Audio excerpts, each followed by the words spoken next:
welcome to tonight's session. Good evening, everybody. We're so glad that you're joining us, and we've been seeing that so many of you have become regulars, joining us on the Empowering Parents program. Thank you so much for making the time. Yeah, thank you for making the time to really be an empowered parent. And I am so sure that you will never regret using this tool, the Tall Trees Temperament. Yes, that's quite a tongue twister.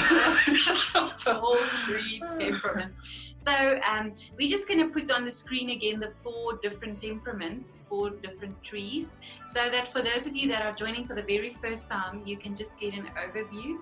But those of you that's been joining the last few weeks, just for you also just to get a reminder.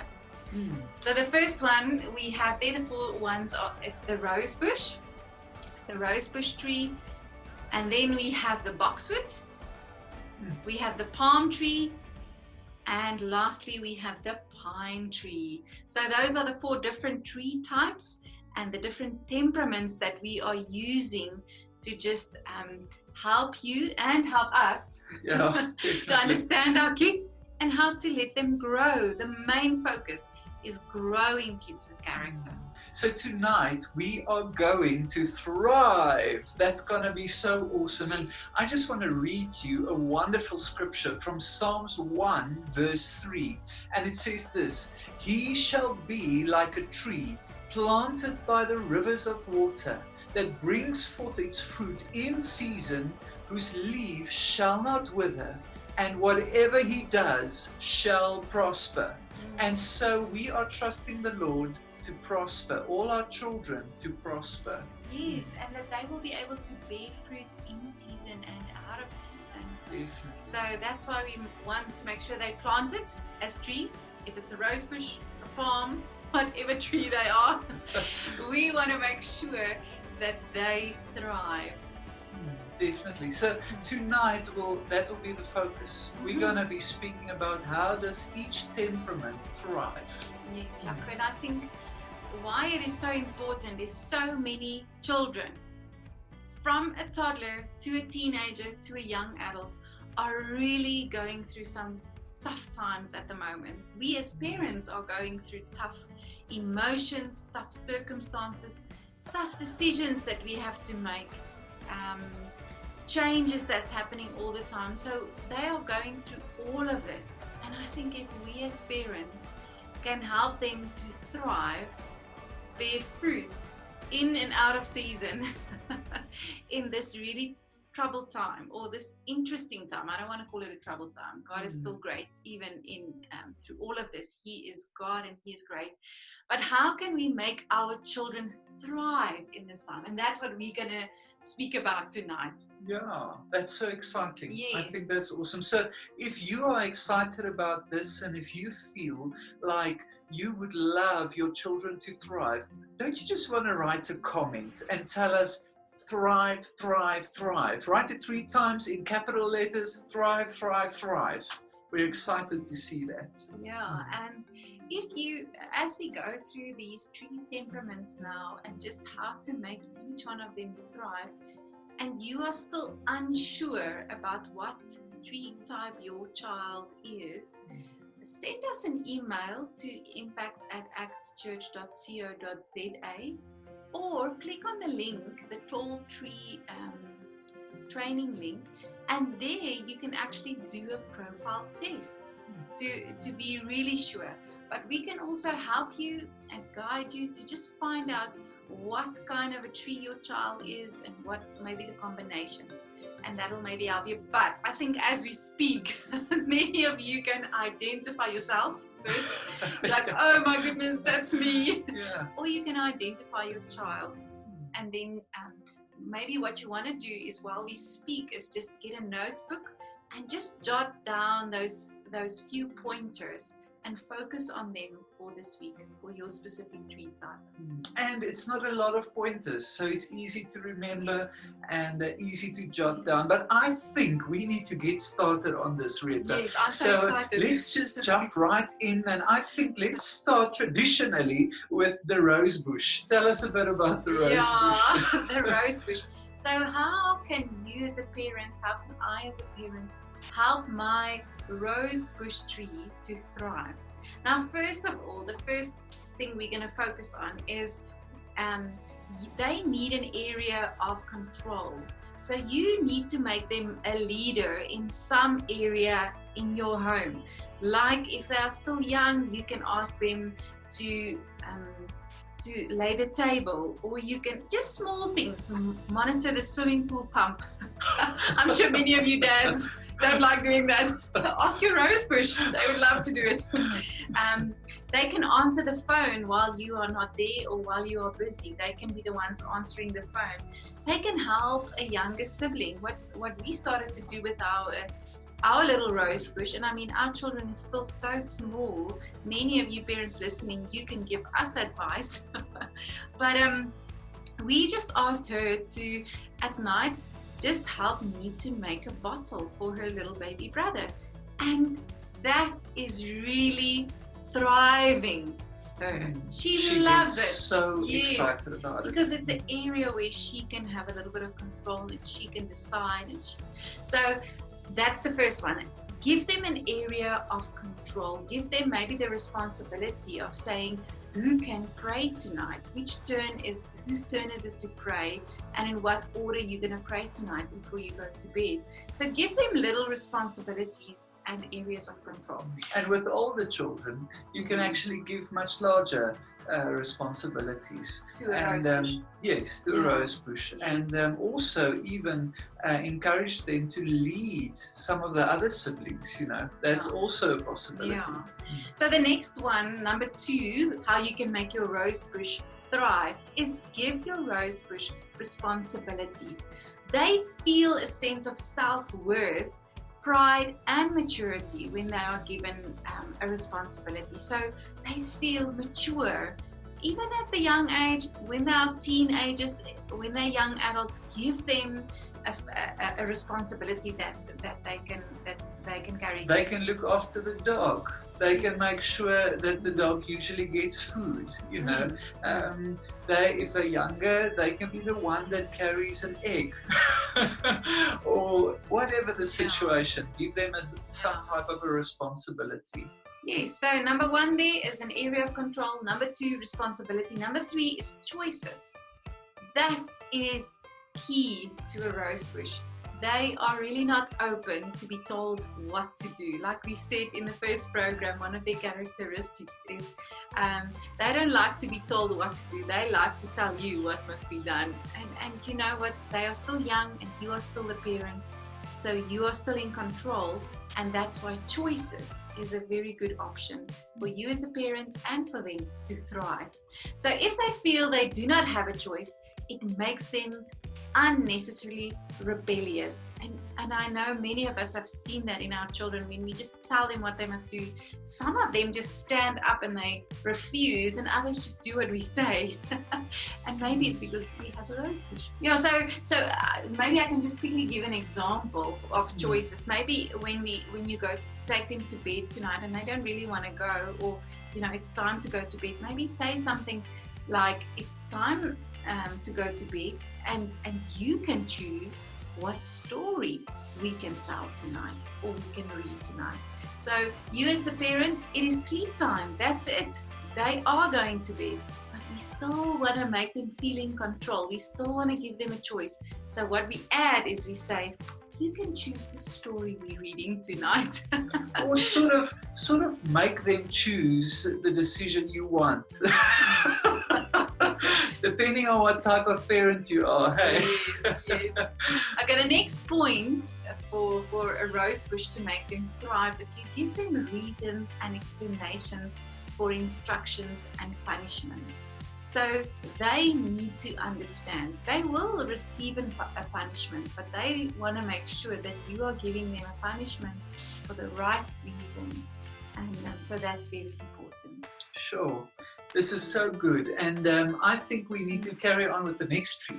Yes, yeah. So there's still a whole lot more for the rosebush, but we don't want to overshadow you. I think focus on those 4 little things and make sure that you help your rosebush to thrive in this time. Yes, amen. Good. So shall we go to the next one? Next tree. All right. The next tree. The next tree is our palm tree. So these 2 kids, I think, the palm tree and the rosebush kids, they are the most hands-on parenting trees, if I can say it like that. So if you have those tree types in your home, my tongue twists with that one, you're going to have to be a hands-on parent. You're going to be much more involved. The boxwood and the pine tree, they are the easiest. I think if you have 4 children and 2 of them are rose bushes and the other 2 are palms, sure, we're feeling sorry for you. Let us know if you've identified. Comment below. Let us know if you have identified what trees you have in your home. All right, but we can go over to the palm tree. Yeah. The palm tree, what makes them thrive is they need applause. Ooh. You need to applaud. We have a palm, and I'm telling you, the more we can clap hands at that palm tree, the better. So life just makes sense all of a sudden. So just keep clapping and saying wow and way and high five and it works. Yeah. So another thing that makes them thrive, a palm tree, is they want to be flexible. So they're not really they want a flexible structure and a flexible routine. So they don't want to be linked to time or to a watch, but they can be linked to a sequence. So, maybe in the mornings going to school, your rose bush would love it if we eat for 5 minutes, and then if we finish with eating, we go brush our teeth for 2 minutes. Everything is just happening. But with a palm tree, they will follow the sequence of your routine of the morning, but they're not going to follow to the watch.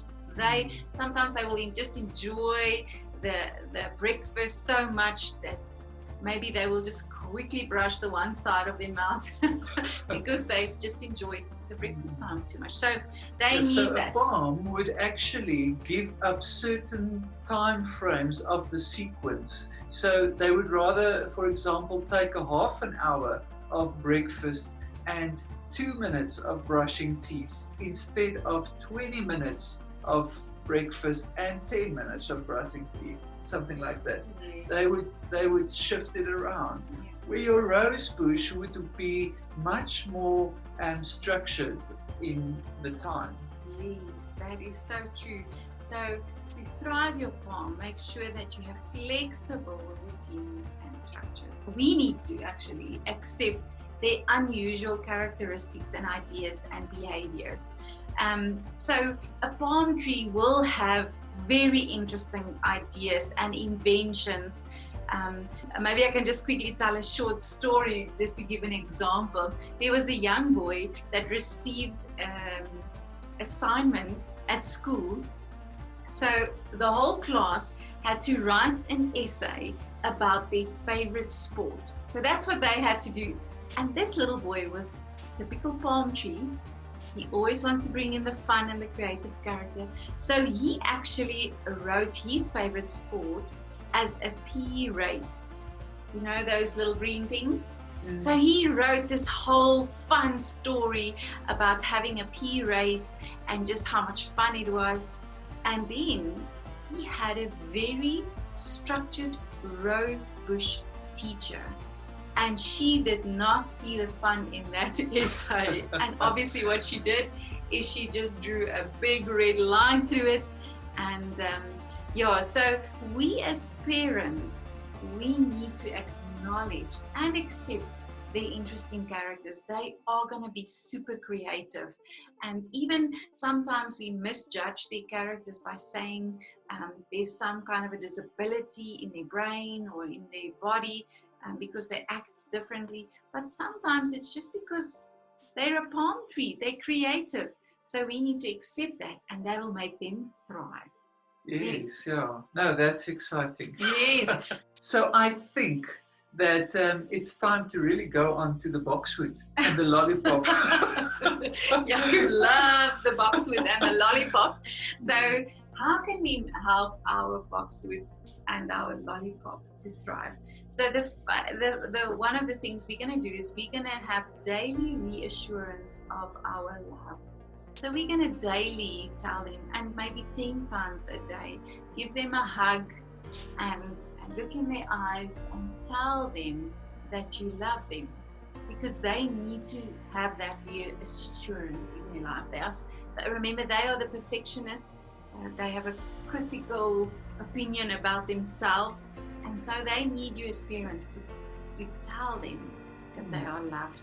The other thing is you need to help them with their priorities to help them thrive, because remember, for a boxwood, everything is important.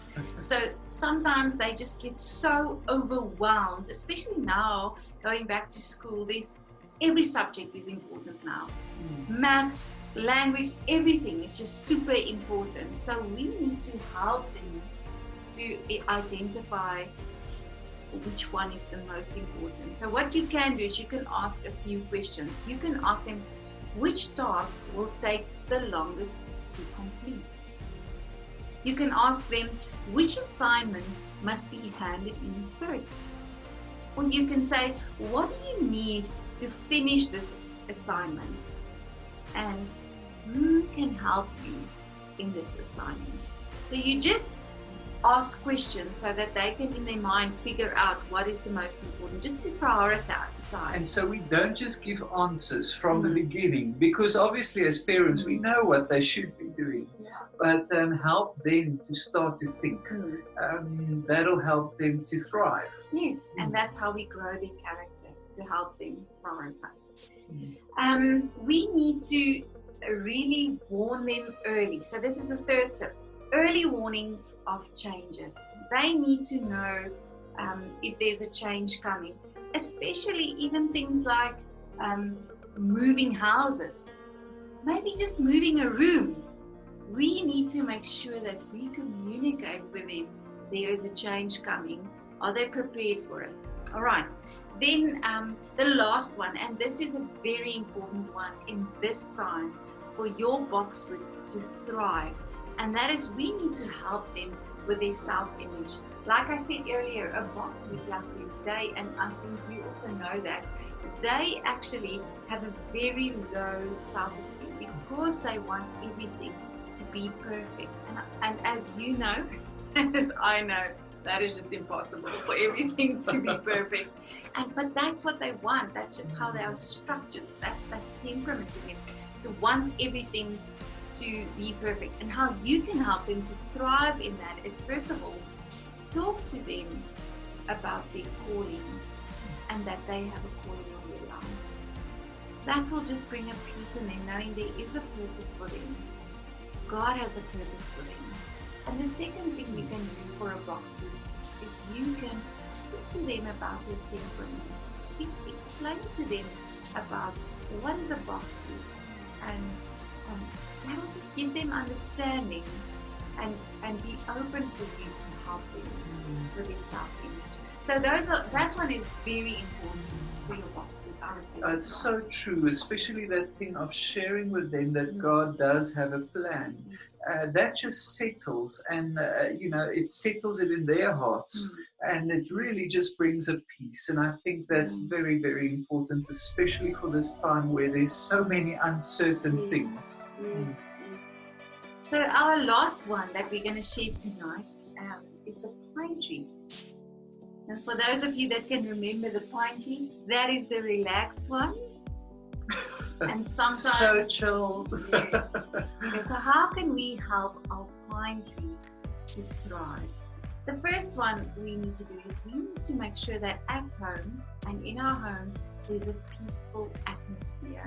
There is harmony amongst everyone in the family, because they are very sensitive, very, very sensitive. Especially to relational things. So they will quickly pick up that there is not harmony, there is not a peace in our home, and that will really affect them.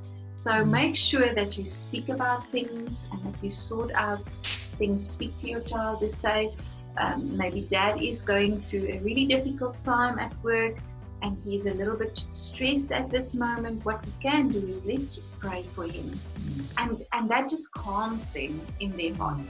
And I could maybe add that what Rita was saying, explaining what the actual tension is, if there is a tension, that helps a lot. Because your pine tree will most often take that tension upon him or herself and actually feel that it's their fault, that they are the problem. And just explaining what the actual problem is will alleviate a lot of stress and cause them to grow and thrive. Yes, yeah, I agree with that. The next thing is they thrive on traditions and constants. So the pine tree does not like changes. They like the same routine. Family night is always on a Friday night, and don't change it to a Thursday night or a Saturday night unless you warn them and you ask them what they think they'll be fine. So little things like that. They love going to the same holiday destination. They keep the same friend for many years. They're very loyal. So really helping them to thrive is just to keep the constants in the constant things in the home. Like they have the same seat in the car and they have the same seat at the table. And those little things that you keep constant in your home will make your pine tree thrive. Yes. They need time. This is an important one that I learned in this lockdown time from my pine trees in my home, is they need time to be passive and relax on their own terms. So not being told what to do. So they don't like to, when you come in, mom being a palm or a rose, she comes in and she's, okay guys, we're going to relax a little bit today, we're going to go hiking, and you will lose that because they really need time where they choose what they want to do to relax, and that is something that is key. Obviously, we as parents, we are going to take the responsibility to make sure that they don't lie in front of the TV for hours or play TV games for hours. It is still our responsibility to help our pine tree not to go into that dip of just doing that all the time. But we must allow them to do things, and that will be sometimes doing absolutely nothing. The palm trees are the ones that are the most effective at doing nothing. The palm or the pine? The pine. The pine tree, yes. Yeah. So I hope that tonight, when we went through this, that you got a few tips just to try out this week. Just try out those few things. If you know you have a rose bush, try those things, or a palm, or a boxwood. Just try them out. I believe you're going to really see your child thrive. Now, I'm just thinking, Rita, there are some parents sitting there listening to this, and, I'm thinking, and even in my own mind, I'm thinking, all these things that we are saying, it's fine maybe if it's just you as a parent, right? Maybe just with one kid. I'm sure you can handle this concept, but it just feels like so much. Like, let's say you have more than one child. Will we ever be able to handle all of these things? If you are one of those just thinking, oh, it's just too much, just comment below and just say help. Because you know what, we've got your back. In the coming episodes, we are coming with help. So we will be showing you how you can actually handle it with more than one child. And it's all these different trees, they all need to be treated in a different way. And how do you facilitate that as a whole so that there still is unity in this family. Yes, yeah, And, yeah. um, That's true. Yeah, so it's coming. Don't worry. Yeah. And I want to just leave this one last scripture with you before we go tonight. And this is my prayer that I'm praying for us and that I'm praying for you as a parent. It's in Philippians 1 verse 9, and I'm reading it from the Message Bible. It says, "So this is my prayer, that your love will flourish and that you will not only love much, but well. Learn to love appropriately. You need to use your head and test your feelings so that your love is sincere and intelligent, not sentimental gush." And so I bless you tonight that everything that we share tonight, that it will just grow your love and it will grow your understanding for your child. That from this program, that you as a parent and that I as a parent will go from here, and that we will really love our children. Not just a feeling, but that we are encouraged by intellectual understanding also, because we are understanding our children a little bit more. So thank you so much for joining us tonight. Go and thrive and help your child to thrive in this next week. We see you next week.